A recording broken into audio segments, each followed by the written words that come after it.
Derek. JB. Lovely to see you again. Lovely to see you again. What a lovely stick you've got with you. Oh, thanks very much. All the better for pointing you with. And of course, folks, we're back here again for Power to Mind Academy with your neuro-linguistic guru, Derek Borthwick, aka, indeed, DB.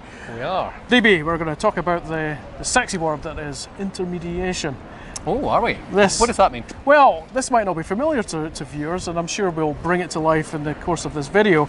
But I like to think of intermediation, DB, and this landmark moment of the first landing on the moon as indeed the white gleaming rocket that takes man forward onto the moon to carry his hopes and dreams. I think in many ways that's what intermediation is to me. And what has been in your sugar bowl over lunch? That's what I want to know. Anyway, we're supposed to be talking about intermediary sales. But of course we are here about at the Edinburgh International Festival, so I felt it was the right time to bring it up. And of course at the same time just practice our comedy routine. But you're right, we're here about intermediary sales.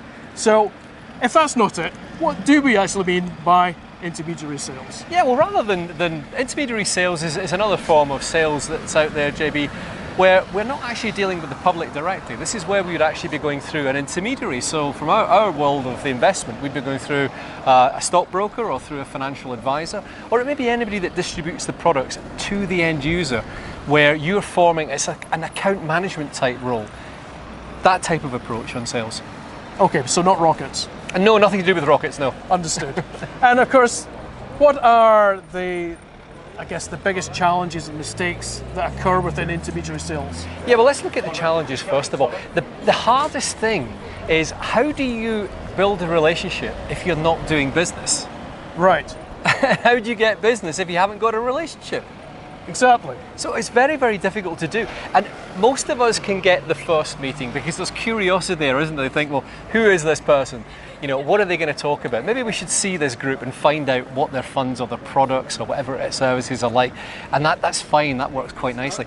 It's then, where do you go for the second meeting? Because at the first meeting, you may well talk about your product services. You may then even get to do a presentation. And the buyer says, well, that looks reasonably interesting. But how do you go? How do you actually progress it from there? And that's the biggest challenge, I think, in the intermediary sales space that we face. And do you feel then, talking to colleagues in the industry, that they haven't necessarily thought about what are they going to say on that second meeting before they've even obviously agreed to the first one? Is it a bit of a lack of forward planning? And therefore, obviously, what are the main tips that you would convey to them? Yeah, I think there's a number of things in there, JB. There's no doubt it's a difficult thing to do, and it does require a bit of planning. We have to somehow, at the meeting, make sure we get as much information about the individual customer or client as we possibly can. So that includes not only the business, but also the personal side. We also need to make sure we somehow engage and get that relationship going. Now, how can we do it? It is not by sending out an email, please find attached the 40-page PDF on how wonderful our company is.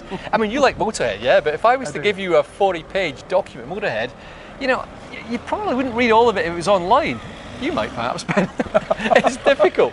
So that's not the way forward. What we need to do is we need to try and pique the buyer's interest. We need to show that we've actually paid attention to them. So I would suggest, first of all, you need to get in contact pretty quickly after the meeting, almost as soon as it's over, thanking them for the time.